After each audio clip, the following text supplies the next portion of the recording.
সুপ্রভাত বন্ধুরা। পূর্ব বর্ধমানের কাটোয়া থেকে আমি সুমিতা আমার একটা নতুন ব্লগ নিয়ে চলে এসেছি। তো আশা করি সবাই ভালো আছো, সুস্থ আছো। আমরাও মোটামুটি রয়েছে। বাবু জ্বরটা আগের থেকে একটুখানি কমে গেছে, গলার ব্যথাটাও অনেকটা কমে গেছে। তো আজকের সোমবার, আজকের স্কুলে নিয়ে যেতে হবে। তো সেই জন্যই সকালবেলা তৈরি করে উঠে পড়েছি। দুদিন নয় 3 দিন পর ছুটি হয়ে গেল। মামাটা স্কুলে যাব না করে একটু গড়িমসি করছে। তো আমি ভাবলাম যে ওকে অনেক করে বুঝিয়েও বললাম যে স্কুলে চলো, স্কুলে গেলে অনেক বন্ধু রয়েছে, তো অনেক দিন তো দেখা হয়নি, তো তাদের সঙ্গে একটু খেলা করে আসবে। তো বলতে বেশ রাজি হয়ে গেল। তো নিচে মানে কাজ তো সেরকমভাবে করতে হচ্ছে না, কারণ চলে এসেছে মাসি। আর এদিকটায় আমি ঘর বারান্দা বাসিটা মানে একদম পরিষ্কার করে নিয়ে মুছে নেব। আর মুখের মধ্যে ব্রাশ নিয়ে নিয়েছি, ব্রাশ করতে করতে ওপরের কাজটা করি। মামাকেও ব্রাশটা দিয়ে দিয়েছি, ও বেশ আমার সাথে সাথে উঠে পড়েছে। তো বেশ সুবিধাও হয়েছে, আজকে উঠতে প্রায় 6টা হয়ে গেছে। এই ঘরটাও ঝাড় দিয়ে নিলাম, নিয়ে আর বিছানাটা আজকের গোছানো মনে হচ্ছে হবে না, কারণ টাইমটা অনেকটাই হয়ে গেছে আজকে। তো সেই কারণে ভাবলাম বিছানাটা পরে এসে গোছাবো। স্কুলে যাবে তো, গাড়িতে যাবো, তো এটা ঢাকা দিয়ে দিলাম। পেরিয়ে এসছে, চিন্তা করতে পারো। স্কুলে যাবে, কেক কিনেছে, এটাও কিনেছে, এসে এটা করে দিতে হবে। দুধগুলো আর খাবে না। বাবা মানে এত দূর করে দিচ্ছে মেয়েটাকে, কি বলবো। চলো নিচের দিকে যাই, দরজাটা বন্ধ করবো।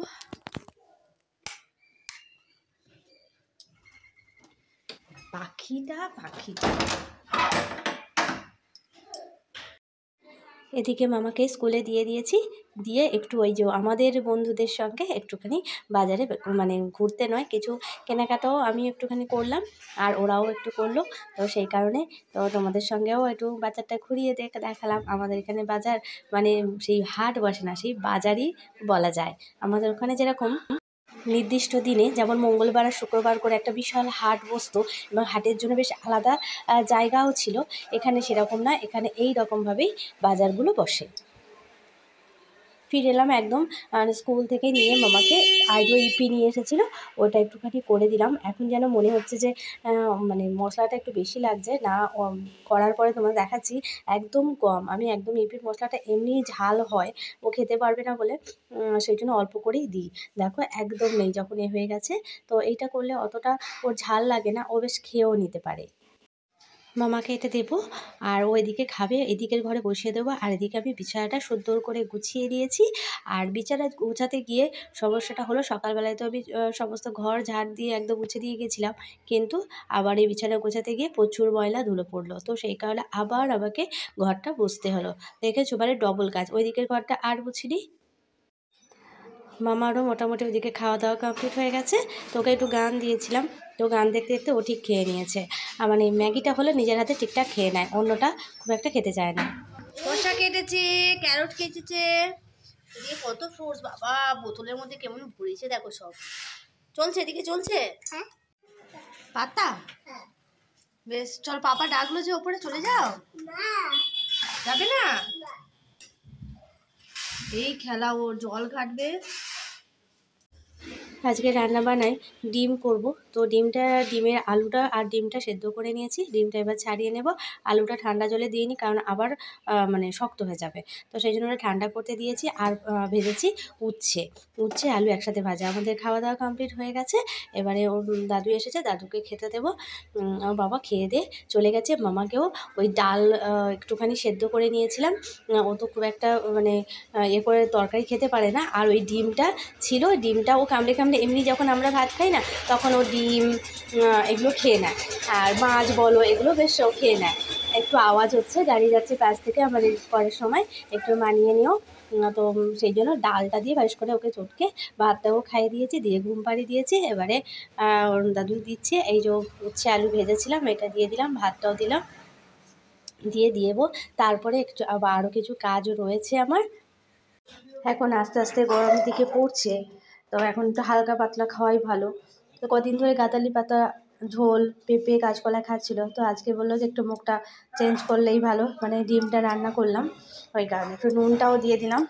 আর এত কাঁচা নুন খায়, ছেলেও তাই বাবাও তাই, সেই একই কাঁচা নুন। আমার যে পরিমাণ আমি তরকারিতে নুন দিই, মানে আমার মনে হয় ঠিক আছে নুন, কিন্তু ওদের মনে হয় যে ওটা কম। তারপরে কাঁচা নুন ওদের দিতেই হবে।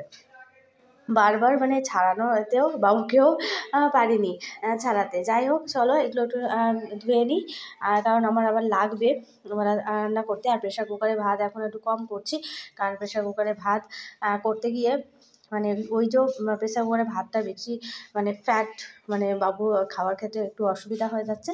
তো সেই কারণে প্রেশার কুকারে ভাতটা আবার আর মানে খাবো না, সেই জন্য ভাত তাড়াতাড়ি পরিষ্কার করে নিয়ে এটাকে রেখে দিলে তারপরে আমার তাড়াতাড়ি সন্ধ্যাবেলায় রান্না করতে সুবিধা হবে। মোটামুটি এদিকটা কাজ কমপ্লিট করে নিয়ে মামার জন্য একটু আঙুর মানে উপরে নিয়ে যাব। তো ফ্রিজের মধ্যে ঠান্ডাটা এখন থেকে একটু যদি বার করে রাখি তো ঘুম থেকে উঠে দেওয়াটা ঠিক হবে, নাহলে ডাইরেক্ট নিয়ে এসে না অনেকক্ষণ আবার জলে ভিজিয়ে রেখে ঠান্ডা ভাবটা কাটাতে হবে, তারপর দিতে হবে। সেই সময়টুকু আবার ওয়েট করে না, ওই ঠান্ডাটাই খেয়ে ফেলে। তো সেই জন্য ওটাকে নিয়ে যাব আঙুরটা।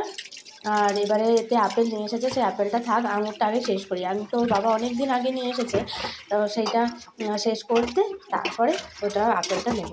তো কাজ করতে করতে তাড়াহুড়ো করছি, মনের মধ্যে এটা একটা ভয় রয়েছে, এই বুঝি মামা উঠে পড়লো।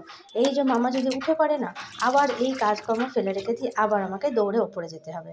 এই দেখো এই যাওয়ার সময় এই আঙুরগুলো ভালো করে ছাড়িয়ে আর ধুয়ে নিয়েছি, এটা রেখে দিলে ঠান্ডা ভাবটা চলে যাবে। আর ওদিকটা দেখো দরজাটা বন্ধ করে দিয়ে গেছি, যদি বিড়ালটিটা ঢুকে পড়ে। ওই দেখো ঘুমো দিচ্ছে এখন, এটাকে রেখে দেবো, তারপরে ঘুম থেকে উঠলে খাবে। তো ফিরে আসছে একদম বিকালের দিকে, ফিরে এলাম একদম বিকালবেলায়। তো মামা ঘুম থেকে উঠে পড়ে ওর আঙুর খাচ্ছে। আমি ভাবলাম এই টাইমটা একটুখানি আমার কাজে লাগিয়ে নিই, ওকে জানতে দিইনি আমি নিচে এসেছি, না হলে না এক্ষুনি চিৎকার করে নিচে চলে আসবে। এখানে জলের এটা খুব ময়লা হয়ে গেছিলো, আর এটা এতটা জলের কষ্টটা পড়ে না, একদম দেখতে কেমন লেগে যায়, কেমন দেখো কালো হয়ে যায় ওই জায়গাটা, মানে সব সময় হয়। তো মানে কিছুদিন পরে দেখবে আবার ওই জায়গাটা ওরকম কালো হয়ে যায়, কেন হয়ে যায় বুঝতে পারছি না। আর সবসময় পরিষ্কার মোটামুটি রাখা হয়, সব দিন যে মোছা হয় তা সময়ে হয়ে ওঠে না, যেদিন করে সময় পাই সেদিন করে আমি সুন্দর করে পরিষ্কার করে দিই।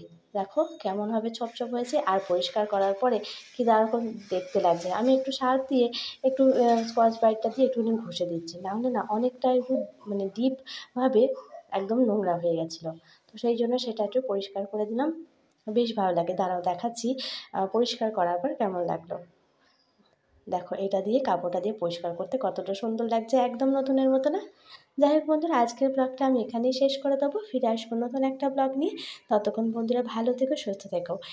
আরও একটা নতুন ব্লগ, সুন্দর ব্লগ তোমাদের উপহার দেওয়ার জন্য আবার চলে আসবো। তো বন্ধুরা আজকে এই পর্যন্তই, তো টাটা। ভালো লাগলে অবশ্যই পাশে থেকো।